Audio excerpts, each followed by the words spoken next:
우리 하나님께 영광의 박수 올리겠습니다. 오늘 이 시간에는 예수님과 동행하는 삶 이제 6번째 시간을 갖도록 하겠습니다. 이제 부활절기 동안에 부활하신 예수님, 살아계신 예수님과 어떻게 우리가 함께 살아가야 되는가 나누었는데 오늘 이제 마지막 시간을 또 갖도록 합니다. 오늘 말씀을 통해서 예수님과의 동행은 믿음의 고백으로 시작되며 또한 믿음의 고백으로 지속이 된다. 이런 사실을 함께 나누고자 합니다. 그러니까 우리의 그 믿음의 말, 믿음의 고백이 얼마나 중요한지를 함께 나누도록 하겠습니다. 그런 의미에서 우리 믿음의 고백을 같이 해보겠습니다. 우리 좌우 옆뒤 안 보셔도 됩니다. 네. 예수님은 살아계십니다. 예수님은 우리와 함께 하십니다.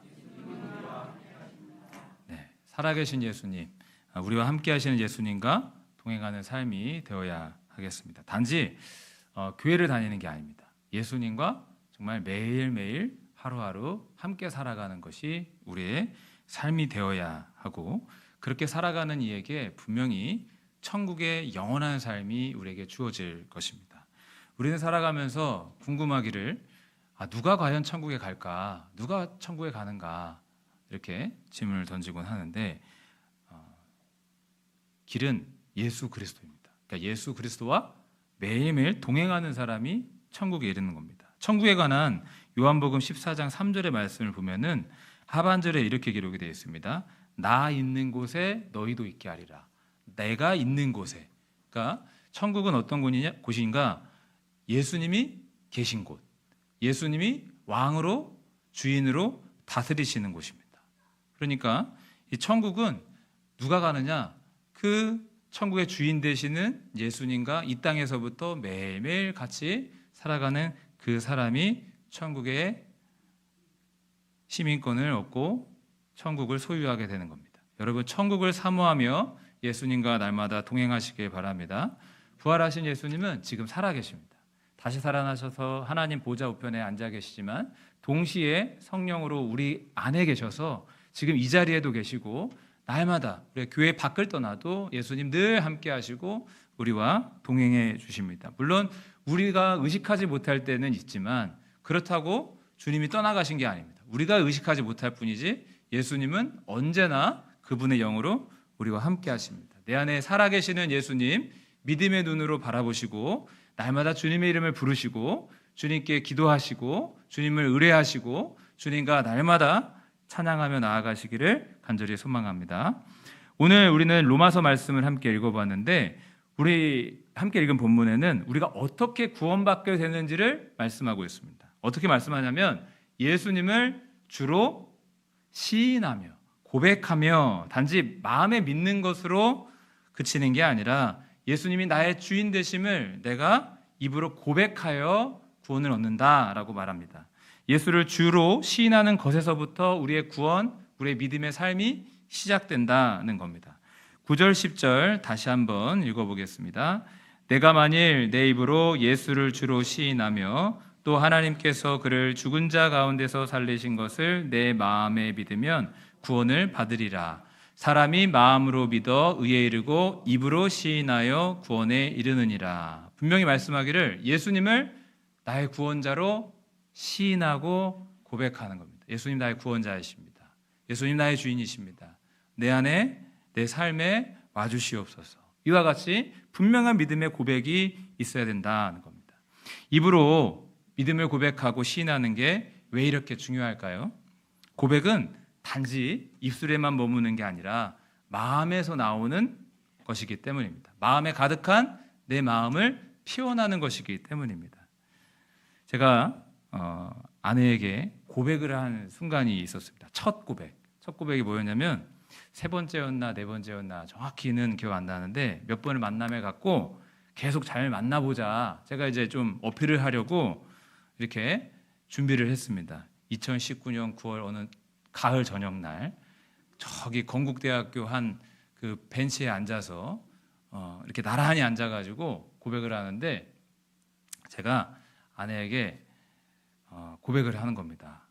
나는 당신에게 호감이 있고 몇 번 만나봤는데 더 좋고 계속 한번 진지하게 만나보지 않겠냐고 하는데 눈을 쳐다보고 고백은 안 해요.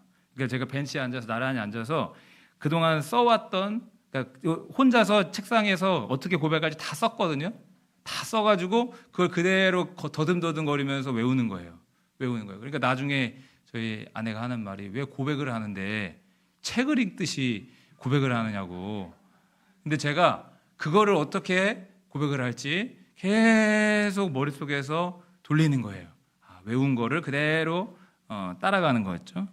그러니까 고백은 뭐죠? 제가 마음을 표현했다라고, 제 아내에게 표현했다라고 했듯이 마음에 담긴 그것을 입술로 드러내는 겁니다. 다시 질문을 던지면서 왜 믿음의 고백이 중요할까? 마음의 표현이기도 하고 또 이유가 있습니다. 말에는 힘이 있기 때문입니다. 말에는 힘이 있습니다. 무엇을 말하느냐, 무엇을 시인하느냐, 무엇을 고백하느냐에 따라서 삶이 변해버립니다. 그러니까 고백에 따라서 삶의 방향이 바뀝니다. 그래서 예수님이 나의 주인이십니다 라고 고백할 때 우리의 삶의 방향이 예수님을 향하여 변화되고 바뀌게 됩니다. 그래서 믿음으로 고백하는 것이 이와 같이 중요한 것입니다. 우리가 살면서 작심삼일이어도 나는 좀 운동을 할 거야, 운동을 좀 해야 돼 라고 말을 하면 그 말의 영향이 내 삶에 고스란히 오면서 괜히 오래 앉아있다가도 한 번 더 스트레칭하게 되고, 그냥 버스 타고 갈 거리도 걸어가기도 하고, 이렇게 말의 영향력 속에 우리는 살아가고 있습니다. 나는 좀 기도를 더 할 거야 라고 말하면 그 말 때문에라도 우리가 그냥 자유롭게 내 시간을 보낼 그 시간에도 기도하는 경우들이 많이 있습니다. 즉 말한 대로 우리의 삶이 흘러가는 겁니다. 말은 이처럼 삶의 그 모든 전체를 움직이는 힘이 있는 겁니다. 작은 말 한마디가 삶의 방향을 정하는 힘이 있다는 겁니다. 그렇기 때문에 사도 야고보 같은 경우에는 말의 힘에 대해서 뭐라고 했냐면, 마치 온 산을 태우는 작은 불과 같다. 작은 불씨 하나가 온 산을 태우듯이 작은 말 한마디가 엄청난 결과를 가져올 수 있다라고 말하는 겁니다. 제가 재작년인가 경북 지역에 그 대규모 산불이 났었을 때 크게 피해를 본 한 감리교회에 방문한 적이 있었습니다. 근데 그 경북 지역을 가도 정말 잠깐 졸다가 눈 뜨고 좌우를 바라보면서 산을 보는데 가도 잠깐 눈 감았다가 뜨고 봐도, 잠깐 눈 감았다가 뜨고 봐도 계속 산이 다 까맣게 변해버린 그런 것을 보면서, 야, 정말 산불이 정말 이렇게 위험하구나, 정말 눈으로 목격했는데, 그 불이 어떻게 시작이 됐습니까? 작은 불 하나로 시작된 겁니다. 하늘에서 큰 불이 하루아침에 떨어져가지고 그 많은 경북 지역이 타버렸던 게 아닙니다. 작은 불 하나. 그런데 작은 불이 온 산을 태우는 엄청난 힘이 있듯이 우리의 말 한마디가 우리의 삶 전체를 변화시키는 힘이 있다라고 말을 하고 있습니다. 또 어떤 비유를 드냐면, 사도 야고보는 큰 배를 움직이는 작은 키와 같다. 여러분 관광 가셔서 어떤 호수 같은 데서 이렇게 배도 몰아보시고 직접 이렇게 해보셨을 텐데, 작은 키 하나로 노를 저으면 큰 배가 거기에 2명, 3명 있어도 다 휩쓸려 갑니다. 말 한마디가 이와 같이 우리의 삶 전체를 변화시키는 능력이 있다는 겁니다. 여러분, 말은 결코 말 한마디로 끝나지 않습니다. 입술로 무엇을 시인하느냐, 입술로 무엇을 고백하느냐에 따라서 인생이 완전히 바뀌게 되고 결정이 되고 하는 겁니다. 그래서 잠언 18장 21절에서는 죽고 사는 것이 혀의 힘에 달렸다, 이렇게 기록이 되어 있습니다. 즉 인생의 생사화복이 말의 힘에 달려 있다라는 겁니다. 함께 읽어보겠습니다. 죽고 사는 것이 혀의 힘에 달렸나니 혀를 쓰기 좋아하는 자는 혀의 열매를 먹으리라. 우리가 무엇을 시인하느냐, 무엇을 고백하느냐에 따라서 인생의 방향이 결정되고 죽고 살기도 하고 복을 받기도 하고 화를 입기도 하고, 성경은 예수님을 마음으로 믿었다면 반드시 예수 그리스도를 나의 주로 시인하고 고백하라고 말씀합니다. 그 고백과 함께 우리의 삶이 예수님 중심으로 변화되기 때문입니다. 그 고백과 함께 우리의 삶의 방향이 예수님께로 나아갈 수 있기 때문입니다. 여러분, 예수님을 마음으로 믿고 입술로 고백하시기를 주의 이름으로 축복합니다. 네, 함께 다 같이 또 고백합니다. 예수님은 나의 구원자이십니다. 예수님은 나의 주인이십니다. 그런데 여러분, 우리가 예수님을 나의 구주로 영접하고 예수님을 나의 주로 고백하며 믿음의 길을 이제 시작을 했지만 그 믿음의 고백을 끝까지 지켜나가는 것은 쉽지 않은 일임을 우리가 이미 경험하고 살아가고 있습니다. 우리의 삶 속에서 수많은 어려움과 시험들이 찾아옵니다. 그때 변함없이 예수님을 고백하는 것, 그것은 어렵다라는 것입니다. 당장 힘들다고 원망할 때가 많고 당장 내 마음에 맞지 않는다고 누군가를 정죄하고 미워하는 그런 말들을 쏟아놓기도 하고 이해가 되지 않는 상황 속에서 주님 대체 무슨 일을 하시는 거냐며 불신의 말을 쏟아놓을 때도 많이 있습니다. 그러나 쉽지 않겠지만 우리는 말을 주의해야 합니다. 말을 함부로 해서는 결코 안 됩니다. 되는 대로 말을 해서는 안 됩니다. 왜냐하면 하나님께서는 우리의 믿음의 고백도 다 들으시지만 그 외에 불신의 말, 원망의 말, 악한 말 이것도 다 알고 들으신다라는 것입니다. 구약 성경을 보면 이스라엘 백성들이 애굽에서 400년이 넘는 노예 생활을 했습니다. 억압, 학대를 당했고 농사를 비롯해서 벽돌을 만들고 벽돌을 나르고 무거운 노동을 매일매일 감당하며 고통 가운데 살았습니다. 그들의 삶이 너무 고통스러웠는데 견디기 어려워서 하나님 앞에 부르짖었습니다. 그 신음과 탄식을 누가 들으셨을까요? 하나님이 들으셨습니다. 하나님의 그 귀에 이스라엘 백성들의 탄식 소리, 부르짖는 소리 다 들려졌습니다. 출애굽기 2장 23절 그리고 건너뛰고 25절 같이 두 절의 말씀을 읽어보겠습니다. 여러 해 후에 애굽 왕은 죽었고 이스라엘 자손은 고된 노동으로 말미암아 탄식하며 부르짖으니 그 고된 노동으로 말미암아 부르짖는 소리가 하나님께 상달된지라. 하나님이 이스라엘 자손을 돌보셨고 하나님이 그들을 기억하셨더라. 그들의 부르짖음, 탄식, 통곡 하나님께 상달이 되었습니다. 하나님은 그들을 돌봐주셨고 기억해 주셨습니다. 여러분, 우리가 기도하는 이유가 무엇입니까? 기도할 수 있는 근거가 무엇입니까? 이와 같이 하나님이 들으시기 때문인 줄로 믿습니다. 그런데 중요한 게 있습니다. 앞서 말씀드린 것처럼 하나님께서는 믿음의 말뿐만 아니라 우리가 평소에 하는 모든 말들, 악한 말, 불신의 말, 원망의 말, 미움의 말, 그 어떤 모든 말도 다 들으신다는 거예요. 이스라엘 백성들이 놀라운 하나님의 구원으로 이집트를 빠져나왔습니다. 그리고 홍해를 건넜고 광야를 지나서 젖과 꿀이 흐른다는 그 귀한 땅 가나안 땅을 앞두고 가데스 바네아에서 하나님의 명령을 받아서 12명의 정탐꾼을 보냅니다. 그 땅이 어떠한지, 들어갈 만한 곳인지 40일 동안 정탐을 마치고 12명이 각각 보고를 하는데 12명 중에 무려 10명이 부정적인 보고를 합니다. 그 땅은 정말 좋은 땅인 것은 확실하나 그곳에 들어갈 수 없습니다. 그곳에 이미 살고 있던 원주민들은 너무 강하고 그에 비하면 우리는 메뚜기와 같아서 감히 상대할 수 없고 하나님이 대체 왜 그 땅을 들어가라고 하시는지 이해를 못하겠습니다. 이렇게 원망하는 겁니다. 이 원망이 전염이 됐어요. 원망이라는 건 전염이 됩니다. 말은 전염이 됩니다. 전염이 돼서 온 이스라엘 백성들이 밤새도록 통곡을 하는 겁니다. 하나님 어떻게 이러실 수 있냐고.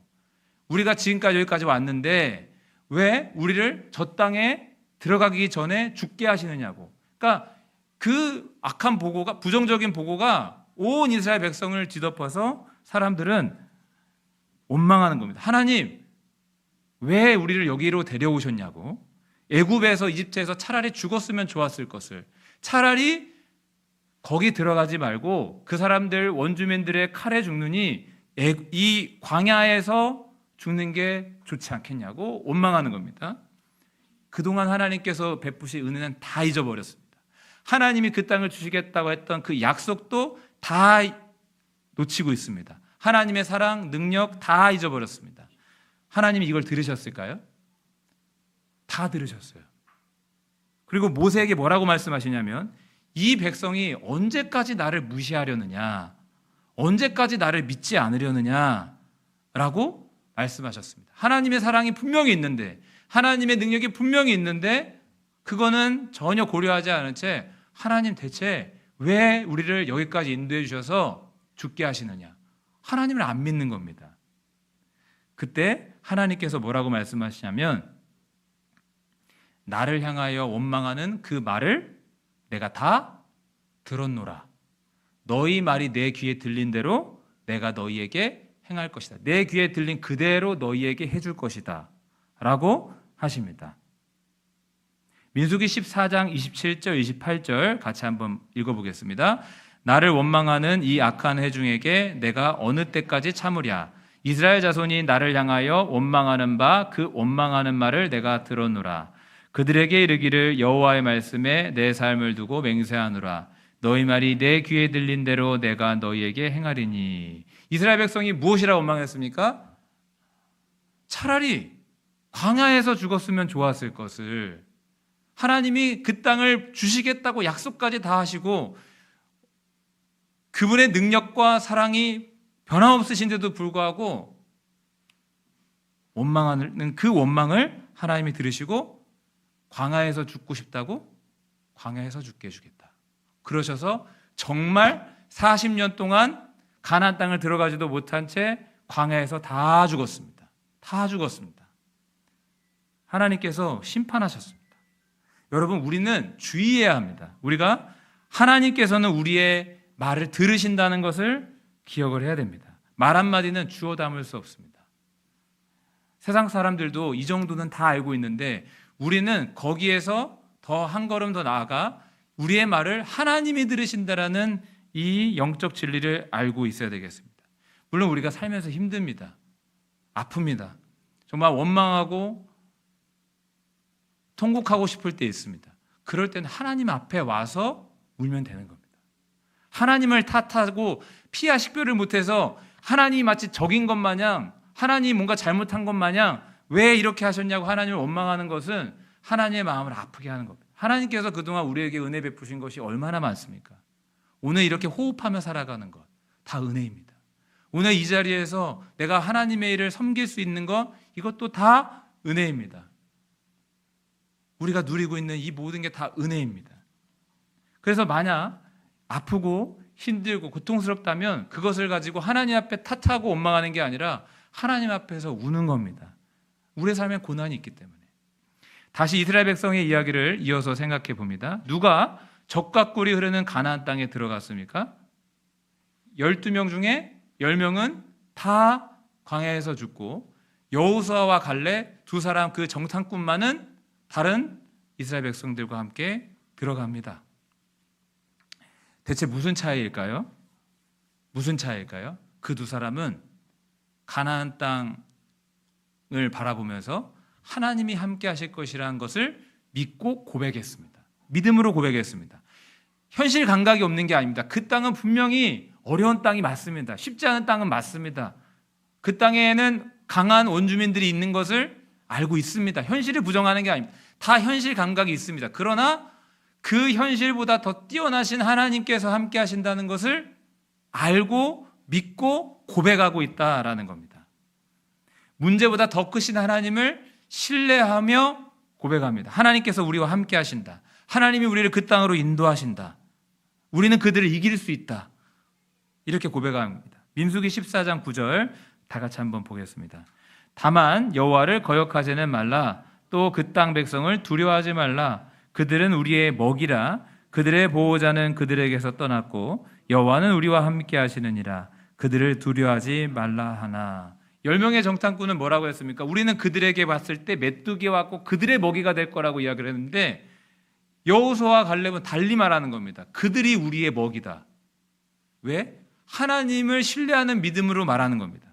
여러분, 우리가 믿음으로 고백했으면 좋겠습니다. 다 같이 저를 따라서 고백합니다. 하나님이 함께 하십니다. 하나님이 나를 붙드십니다. 하나님이 나를 도우십니다.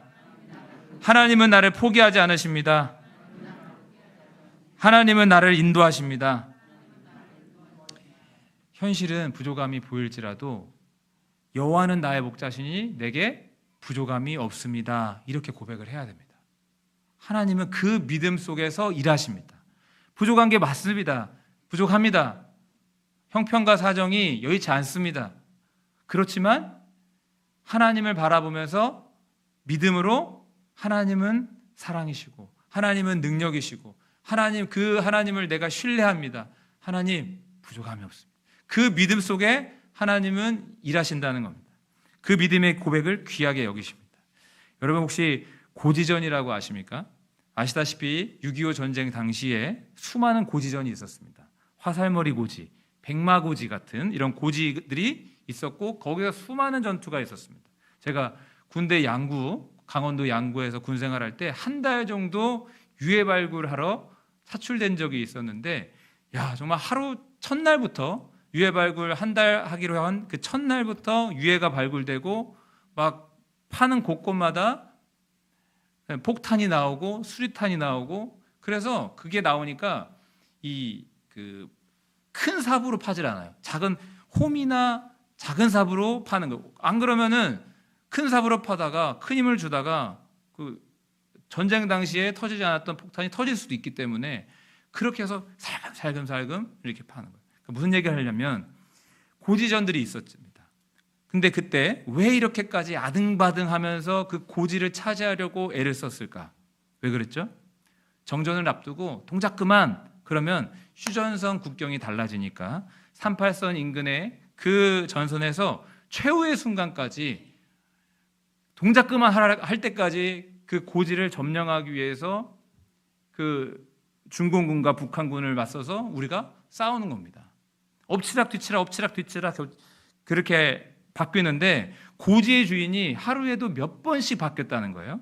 철원에 있는 백마고지 같은 경우에는 열흘 동안에도 수차례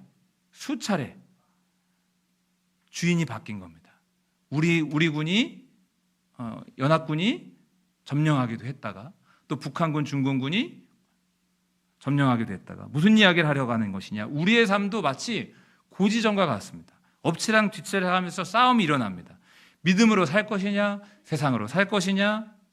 그래서 성경은 믿음의 선한 싸움이라고 말을 합니다. 디모데전서 6장 12절 상반절에 믿음의 선한 싸움을 싸우라. 우리 마음의 고지에서 전투가 계속 벌어지는 거예요.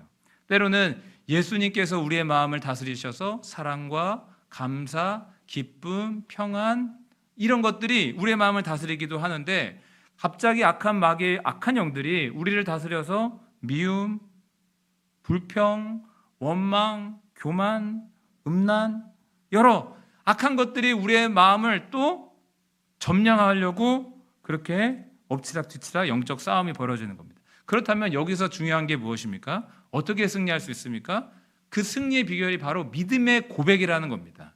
믿음의 고백을 선택하고 믿음의 고백을 주장하는 것입니다. 그래야 승리할 수 있습니다. 그냥 믿음으로 그냥 하나님 나와 함께 하신다.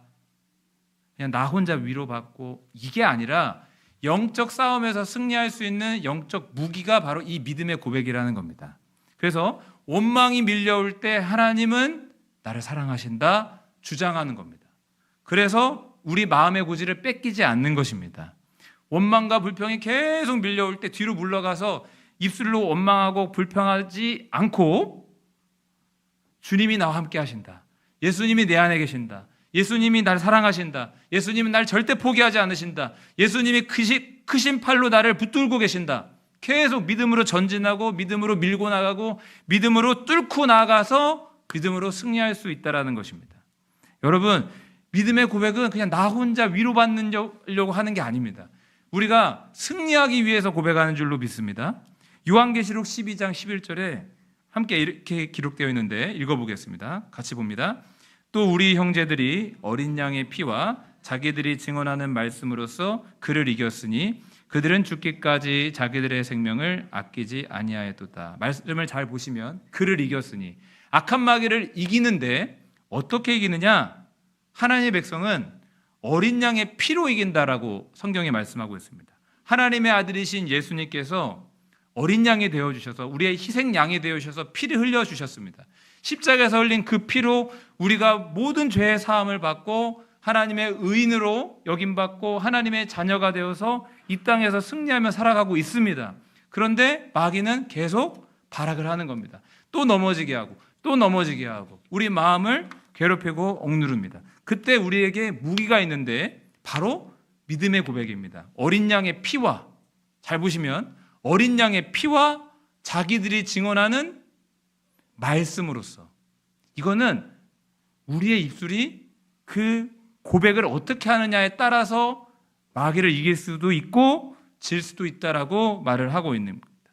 마귀는 계속 공격을 합니다. 억누릅니다. 원망, 불평, 두려움, 공포, 그 외에 온갖 더러운 마음들이 우리의 마음을 점령하게 하려고 할 때에 우리는 하나님을 믿는 믿음으로 고백하는 것입니다. 그걸로 이기는 것입니다. 나는 하나님의 자녀다. 나는 하나님의 소유다. 예수님이 피 흘리셔서 사랑하신, 구원하신 난 특별한 존재다. 하나님이 나를 사랑하신다. 예수님이 내 안에 계신다. 예수님이 나를 인도하신다. 여러분, 믿음의 고백은 나 혼자 위로받으려고 하는 게 아니라, 물론 그런 은혜도 있지만 믿음의 고백은 악한 마귀를 이기고 내가 세상 가운데 승리할 수 있는 비결이 됨을 믿으시길 주의 이름으로 축복합니다. 마음의 고지를 절대로 뺏기지 마시고 하나님의 사랑을 고백하시면서 이기시길 주의 이름으로 축복합니다. 함께 고백합니다. 저를 따라서 고백하겠습니다. 나는 하나님의 자녀다. 하나님은 나의 아버지가 되신다. 예수님은 내 안에 계신다. 예수님이 날 도우신다.